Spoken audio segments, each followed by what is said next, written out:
Reserve bank policy दरों को लेकर कोई फैसला करे इससे पहले ही बैंकों ने कर्ज की दरें बढ़ाना शुरू कर दिया। ICICI bank, yes bank, PNB, bank of India ने सोमवार को एमसीएलआर दरों में 10 से 15 बेसिस पॉइंट की बढ़ोतरी की है। हाल ही में बंधन बैंक ने भी एमसीएलआर की दरें बढ़ाई थी। हाउसिंग फाइनेंस कंपनी एचडीएफसी ने भी कर्ज महंगा कर दिया है। बैंकों को पूरी उम्मीद है कि रिजर्व बैंक पॉलिसी में दरों में बढ़ोतरी करेगा और उस बढ़ोतरी से पहले ही बैंकों ने कर्ज महंगा करना शुरू कर दिया। रिजर्व बैंक की मॉनेटरी पॉलिसी कमेटी की बैठक 3 से 5 अगस्त के दौरान होनी है और उसके बाद पॉलिसी में बदलाव की घोषणा की जाएगी। अनुमान यह है कि रिजर्व बैंक रेपो रेट में 30 से 35 बेसिस पॉइंट की बढ़ोतरी तो कम से कम कर सकता है। सर, भारत में कर्ज महंगा होने का दौर शुरू हुआ है, यह कितना लंबा चल सकता है?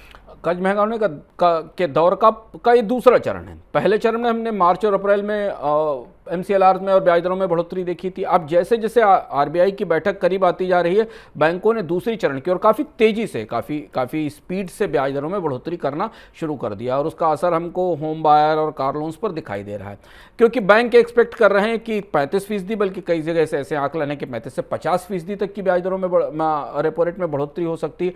अगर हम इसे शॉर्ट टर्म के बजाय लॉन्ग टर्म देखें, क्योंकि कर्ज भी लंबे समय के लिए लिया जाता है, कर्ज रोज की खरीदारी नहीं है, लोग लंबे समय के लिए देखते हैं, तो भारतीय रिजर्व बैंक की कोशिश ये रहेगी कि वो कम से कम लंबे समय में यानी 1 साल की अवधि में भारत की रेपो रेट को बढ़ाकर 6% के आसपास ले जाए, क्योंकि वहीं पर वो पॉजिटिव रियल रेट आती है। पॉजिटिव रियल रेट का मतलब है जबकि आपकी महंगाई दर से ब्याज दर में कमी होनी चाहिए, तभी फर्क पड़ता है। तो वो फर्क लाने के लिए भारत में ब्याज दरों को में अभी बढ़ोतरी का एक लंबा दौर चलेगा, जो शायद 6% के आसपास, और रिजर्व बैंक ऐसा कह भी चुका है कि वो 6% के आसपास रेपो रेट को स्थिर करना चाहेगा। और वो ऐसा, इसकी वजह यह है क्योंकि 2024 के लिए रिजर्व बैंक का इंटरनल आकलन सही साबित होगा या नहीं, बात अलग है। रिजर्व बैंक का जो इंटरनल आकलन है वो महंगाई दर का 6 से 6.6% के आसपास का 2024 का आकलन है। तो ऑलमोस्ट कम से कम हम उस लेवल पर हों जहां भी कर्ज लेने की दर और महंगाई दर बराबर हो या महंगाई दर से दर कम हो, तभी हम रियल पॉजिटिव रेट की तरफ जाएंगे।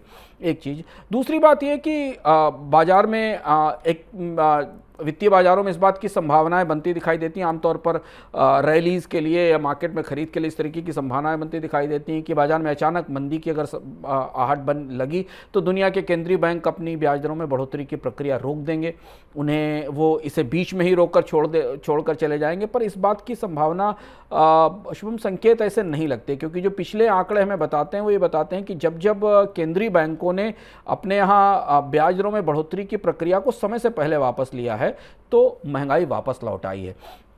मैं चार्ट देखने की कोशिश कर रहा था, जो आंकड़ा ये बता रहा था कि इससे पहले जब बैंकों ने, फेडरल रिजर्व ने अपने आप को समय से पहले ब्याज दरों में बढ़ोतरी रोकी है, महंगाई ने वापसी की है। तो मुझे लगता है reserve bank, federal reserve, bank of England और दुनिया के सारे बैंक ये पूरा साइकिल पूरा करेंगे, जिस साइकिल में वो ब्याज दरों में क्रमशः बढ़ोतरी करेंगे, महंगाई को एक स्तर तक लेकर आएंगे और वहाँ से फिर बाकी चीज़ों की उल्टी गिनती शुरू होगी, ऐसा लगता है। तो इसलिए भारत के बैंक उस ब्याज दरों में बढ़ोतरी के लंबे दौर के लिए तैयार हो रहे हैं और क्रमशः बढ़ोतरी कर रहे हैं, नहीं तो एक किस्म का शॉकर होगा बारोअर्स के लिए। तो यदि आप कर्ज लेने की तैयारी कर रहे हैं तो आप मान कर चलिए कि महंगे कर्ज के दिन थोड़े लंबे चलने वाले हैं। और 6% की रेपो रेट अगर स्टेबल होती है तो आप मान के चलें कि अभी शुभम आज की स्थिति में जो मैं चार्ट देख रहा था, भारत में जो वेटेज एवरेज इंटरेस्ट रेट है वो 8% के आसपास आ गई है, औसत 7.9% के आसपास आ चुकी है वेटेज एवरेज इंटरेस्ट रेट जो बारोअर्स को मिलती है।